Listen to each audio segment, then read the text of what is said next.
As we continue our study of Deuteronomy, we're turning now to the historical context. The first feature we want to be aware of is the discovery of Hittite treaty forms. Hittite treaty forms.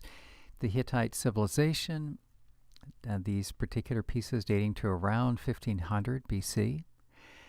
We have discovered some treaties, and we notice that there was a routine sequence of rather predictable components. In a moment, then, we'll be comparing those to the sequence of components we find in material of Deuteronomy. What we notice in the Hittite treaty forms, then, is they typically begin with a preamble, and then they'll move on to a historical prologue, giving some background. What is it that's led us up to this point of these two political entities, Hittite and some other nation, making a treaty? Stipulations. Here they will talk about what's expected from one party and another. Then follow blessings and curses. That is, what good things will obtain if the parties behave as they've committed to, what bad things will obtain if the parties fail to behave as they've agreed to do. There's mention of the covenant being repeated at a later date, the recital. And there's mention of storing a record of this treaty, this covenant, somewhere so people know where they can retrieve it. Finally, who else is aware of this treaty? What are the witnesses to this treaty? Now on the right, we see the parallels with material presented in Deuteronomy. And lest I forget to point it out toward the close, we're going to briefly show you these components. Notice that these are in the same sequence. That is one of the most important features of the comparison of Hittite treaty materials and the Deuteronomic materials. We have a fixed sequence from the Hittites, and we're seeing the Deuteronomic materials fit the same sequence. We're not disrupting or resequencing any of the chapters on the right column. So first off, the preamble. The first 5 verses of the book of Deuteronomy give us a preamble leading up to the covenant itself. You see verse 5, beyond the Jordan, in the land of Moab, Moses undertook to expound the law as follows. Next, we're interested in seeing whether Deuteronomy presents a historical prologue. And let's direct our attention then to this section beginning with chapter 1, verse 6. In Deuteronomy 1:6, it reads, the Lord our God spoke to us at Horeb. So now Moses is reaching back. His first words are reaching back to the relationship between the two parties. And it is the treaty, the covenant between God and the people, reaching back to their memory concerning events at Mount Sinai, when God said, it's time for you to move forward. The simplest way for us to be aware of the fact that at this point Moses is providing historical prologue, that is a review of past events leading to this point, will be simply by watching the section titles that have been supplied by the editors of the New Revised Standard Version that you see on the left. So there is the appointment of tribal leaders that has happened in the past. And you can see the cross-reference. This is taking us back to Exodus 18. Israel refuses to enter the land. That's taking us back to Numbers 13. And the subsequent penalty for Israel refusing to go in to the land, Numbers 14. Then follow the wandering in the desert, and eventually coming up this Transjordan and defeating the King Sihon. This is probably far enough proceeding through this sense of historical prologue. It continues on through the end of chapter 11. The next component that we should look for, if this follows the Hittite treaty pattern, would be stipulations. What is it that people are to do and to not do? We'll begin looking for these then after the chapter 11 material in chapter 12. Actually, let's pick up the end of chapter 11, and we'll see that introduces the stipulations. So Moses says, when you cross the Jordan to go in to occupy the land that the Lord your God is giving you, when you occupy it and live in it, you must diligently observe all the statutes. There's the concept. Here are the stipulations, the statutes that God expects the people to abide by. And chapter 12 brings that in again. These are the statutes and ordinances you must diligently observe, beginning with demolition of places where those pre-existing peoples were serving their false gods. Stipulations then continue right up to the edge of the blessings and curses.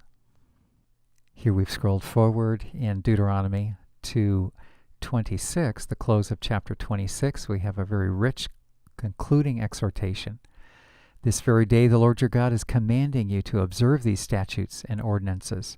So observe them diligently with all your heart, with all your soul. Verse 17, today you have obtained the Lord's agreement. This is talking about a covenant, isn't it? A treaty. To be your God. That's what God agrees to do. And on your part, for you to walk in his ways, to keep his statutes, commandments, his ordinances, and to obey him. Today the Lord has obtained your agreement to be his treasured people, as he promised you to keep his commandments, for him to set you high above all the nations he has made in praise and fame and honor, and for you to be a people holy to the Lord your God, as he promised. This is a wrap-up of the stipulations. Blessings and curses are the next element we see in the Hittite treaty, the sequence. And we'll direct our attention then to chapter 28 for this element in Deuteronomy. Incidentally, I see that we could include chapter 27 as well. Chapter 27 begins by indicating that there is to be a display of God's directives in the promised land. And then we see in 27:11 that there's a sequence of curses. Chapter 28 gives blessings and also curses.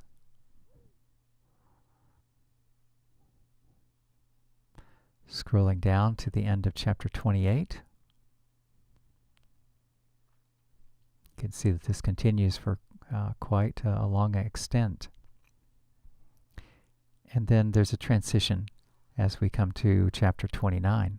The Hittite treaty material would lead us to expect that there should be some mention of recital of the covenant. Let's direct our attention to Deuteronomy 29, particularly at the point of verse 12. Here is Deuteronomy 29, and let's pick up at verse 10 here. And here we see that the recital was not so much the sense of a future repetition or reminding the people. I indicated that was the intent of recital earlier, and I was in error at that point. It is rather recapping the formation, the solemnification of the covenant right now in this instance, right as it's being formed. So saying, all right, here's what he wanted you to do. Now let's realize what's happening. We are committed to it. It's that sense of recital. So chapter 29, verse 10. You stand assembled here today, all of you, before the Lord your God, the leaders of your tribes, your elders and your officials, all the men of Israel, your children, your women, the aliens, that is foreigners, who are in your camp, both those who cut your wood and those who draw your water. By the way, do you get the sense that everyone is included? He is saying, as if his eyes were roving across the crowd, and he's saying, I am not leaving anyone out of this. You're all involved. You're all committed to this. And then verse 12, you stand here assembled to enter into the covenant of the Lord your God. Notice how formal it is, sworn by an oath, which the Lord your God is making with you today, in order that he may establish you today as his people, that he may be your God as he promised and as he swore to your ancestors, to Abraham, to Isaac, and to Jacob. I'm making this covenant, sworn by an oath. Do you sense the heaviness, the formality of this? Not only with those of you who stand here today with us today before the Lord our God, but also with those who are not here with us today. So there's a sense of a comprehensive comprehensive inclusion. This is what we mean by recital of the covenant, kind of a recap towards the close here. Next we come to the archiving of the treaty. And this is indicating where it is that another person may be able to retrieve a copy of this treaty. Here then is Deuteronomy 31, and we're watching particularly from verse 24 and following. When Moses had finished the writing of the book, writing down in a book the words of the law to the very end, Moses commanded the Levites who carry the Ark of the Covenant of the Lord, saying, "Take this book of the law and put it beside the Ark of the Covenant of the Lord your God. Let it remain there as a witness against you." So this is a repository, an archiving of the content of the treaty, right where people could later on locate it, retrieve it, and read it. The last parallel component has to do with identifying witnesses, those outside the treaty who are aware of it. And principally this is chapter 32. It is the song that Moses writes at God's instruction, which will serve to speak his words after he's gone. He'll speak his counsel and say, this is what you committed to do, and particularly because God has indicated to Moses that Israel will be apostate. They will walk away from this relationship. This song of Moses then will serve as a witness to say, here's what you should have done, and sadly you have walked away from God. Notice that the song proper follows last in sequence in chapter 32. We do list chapter 31 verse 19 because at that point the topic of the song and the purpose of it is introduced, but the actual song itself then occupies chapter 32. Let's briefly look at it. Here we can see God instructing Moses, now therefore, in verse 19 of chapter 31, now therefore write this song, teach it to the Israelites, put it in their mouths, in order that this song may be a witness for me against the Israelites. And now we'll look at the song proper. Here is chapter 32 of Deuteronomy, and we find Moses recording this so that the song becomes a witness against the people for later use. Now let's consider another group of treaties which scholars have studied, particularly for their potential parallels with Deuteronomy. And they have to do with treaties coming from Assyria. They're known as the vassal treaties of Esarhaddon. The vassal treaties of Esarhaddon. When we talk about these vassal treaties, we are referring to a relationship between a leader and a follower, a superior and a subordinate. The suzerain is the superior, the vassal is the subordinate. These tended to occur when there was the transfer of a suzerain, a transfer of a leader. Let's imagine, for example, that there is Kingdom A, and they have invaded Kingdom B and established that Kingdom B will be, the leader of that kingdom, will be a vassal to the conquering kingdom, Kingdom A. But after a period of time, the emperor or the king in Kingdom A is elderly and passes on his kingdom to his son, to the crown prince. This is what we're referring to by the transfer of suzerain, a leader shift. At times it could be, for example, from an aging king to his crown prince. Enter the vassal treaties. Then what's going on here is communication from that superior empire to the vassal empire or kingdom to ensure that the subordinate kingdom doesn't get any ideas of rebellion, of starting a revolution and breaking away. In fact, we know that this sometimes would happen. And the vassal treaty was intended to guard against that and make sure that the subordinate kingdom doesn't rebel just because there's a new king on the throne in the overlord empire. So that's the environment. Incidentally, I should back up just for a note as far as a parallel with Deuteronomy. it's been suggested then that in the case of Deuteronomy, we might see a similarity in that Moses is securing loyalty of Israel to God at a time when there's a change in leadership. Instead of Moses, then will come Joshua. So he's saying, even though I, Moses, am leaving the scene, Israel, don't you get the idea of leaving God, leaving your devotion to Him, just because Joshua is taking my place, but stay loyal to God. So that dimension is perceived as a potential parallel between the modeling of the Esarhaddon vassal treaties and the function of the book of Deuteronomy at that stage in Israelite history. All right, now the second bullet, love, is the vocabulary of loyalty within the vassal treaties of Esarhaddon. When we read these vassal treaties, we find that when one group is exhorted, say the undergroup, the subordinate group, is exhorted or charged to be loyal, the way they say that is not, please be loyal, you're obliged to be loyal as you have been in the past, but rather you are obliged to love. That's the language that's used. You're obliged to love your overlord. And that's what we find in Moses' exhortation to Israel. Love the Lord your God with all your heart, with all your soul. Another element of parallel between the vassal treaties, which, as you notice, are from the 7th century BCE, and Deuteronomy, has to do with the curses. The curses are remarkably similar, in particular those that we find in Deuteronomy 28. The same kinds of bad things are said to happen to the Israelites if they walk away from God, as would happen to the underling in the vassal treaties if they walk away from their commitment to Esarhaddon, the Assyrian. Even the sequence is the same. And the last item of parallel has to do with the language of self-condemnation.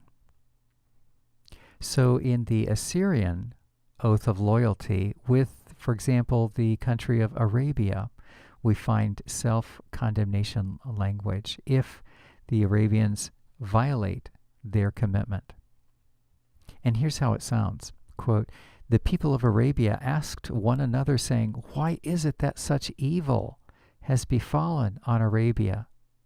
And they say, 'Because we did not observe the obligation sworn to the god of Ashur.'" Ashur, Assyrian. So that's what's meant by self-condemnation. If the Arabians wake up one day saying terrible things are happening to us, they will indict, they will condemn themselves, because they will realize it's because we walked away from our vassal treaty with Esarhaddon. Notice then the kind of self-condemnation language parallel that we find in Deuteronomy 29, beginning with verse 21. "Why has the Lord done this?" the people will ask, and that what has been done is the overthrowing of Israel, "because this people abandoned the covenant of the Lord." Same sentiment that we find in the self-condemnation statement on behalf of the people of Arabia. So to recap this page, from the 7th century BCE, we have these Assyrian vassal treaties that have some parallel to Deuteronomy. Now we're going to back up and catch the date of the Hittite material. From the 1500s BCE, we have the Hittite parallels. And now we're going to look in the next slide at elements which are uniquely parallel between the Hittite material and Deuteronomy, parallels which were absent from the Esarhaddon material.